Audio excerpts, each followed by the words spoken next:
Hello, thank you for coming to our talk on the impact of noise on quantum algorithms in NISQ systems, presented by me, and a special thanks to Prabhat Mishra.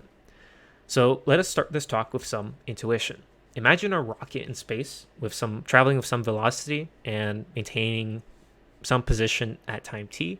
That position and velocity completely describes the state of the rocket, and the effect of acceleration from thrust or from gravity will modify that state, which changes its trajectory in space. And our goal is to start from point A and travel to point B. And to do that, we apply thrust or acceleration to modify that state. Now, also imagine some noise-canceling headphones. Noise and waves have some property of constructive and deconstructive interference. And so noise canceling headphones kind of can produce its own symmetric sound waves to cancel out noise. Both of these concepts are important in quantum because in quantum computing we have a notion of a state that we wish to transform to a desired state, and we have a notion of waves where we cancel out or construct waves. So probably most of us are familiar with the classical viewpoint of digital logic, digital circuits, as well as the truth table that represents some digital logic. In quantum, we could do kind of a similar thing where we can write a circuit, but now, again, we have initial state, which we kind of need to transform to get a desired state, and we can write this as a matrix vector multiplication. But now kind of let's look at some physically motivated systems, like what is a quantum computer? Well, let's kind of look at the most basic building block, the qubit. The qubit can be controlled by some electromagnetic waves.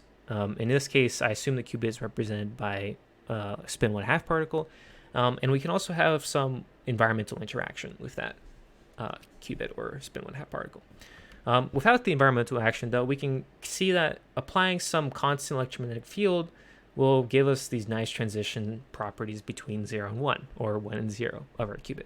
Now, if we start introducing the environment, which here I'm modeled by a spin-Boson model, that doesn't really matter, but the intuition here is that all of a sudden we don't have this coherent kind of probabilities or states. Instead, we have some weird mixtures of constructive and deconstructive interference and so on between the qubit and the environment.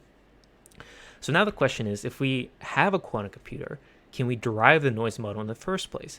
And sure enough, yeah, there is a technique called quantum process tomography. And quantum process tomography kind of performs measurements and setups so that way you can directly characterize the quantum dynamics, which also captures the noise.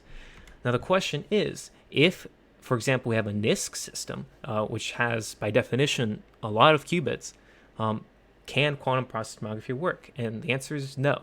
We have an exponential number of both state preparations and measurements that we need to apply in order to completely capture the dynamics and hence the noise model. So that's one big limitation. And there are a number of works in this area of trying to encapsulate what a noise model could be and how to derive the noise model for a given physical processor. But that still kind of remains an open question. But now let's kind of just look at an example of a noise affecting an algorithm. But first, let's just view what the algorithm does without noise. So if we think of the Fourier transform as a black box, it takes time domain to the frequency domain. So similarly, a quantum Fourier transform as a black box will take a time domain to a frequency domain. But now kind of the quantum element is that we can encode things into the amplitudes of waves, basically, or the amplitude of qubits in our case. So for example, if we start off with a 1, we can encode it into our state, which I kind of draw as all possible states and the amplitude for each of those states. So here 1 is represented by our state 1, and that's the only element that has any amplitude. And this is also, by the way, drawn in the complex phase. So an amplitude is in the complex phase, so we have like the real part and the imaginary part.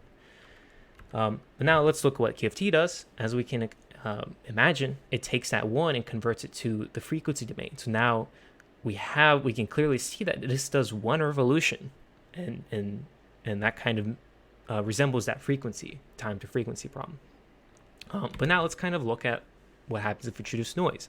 All of a sudden, we no longer see that nice revolution. Instead, we kind of almost see like a random permutation of all the original elements. But that's kind of we can kind of see that classic occasionally where a random bit flips a 0 to 1, so now we have a completely different state.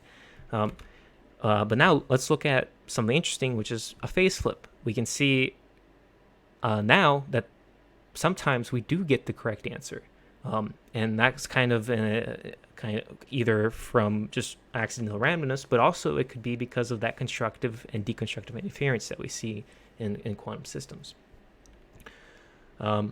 So kind of to conclude, how do we solve this problem of error? Well, there's a number of different ideas, and some include things like the decoherence-free subspaces, where we try to find a nice subspace to work with and encode our problem or algorithm into that subspace, which will evolve completely,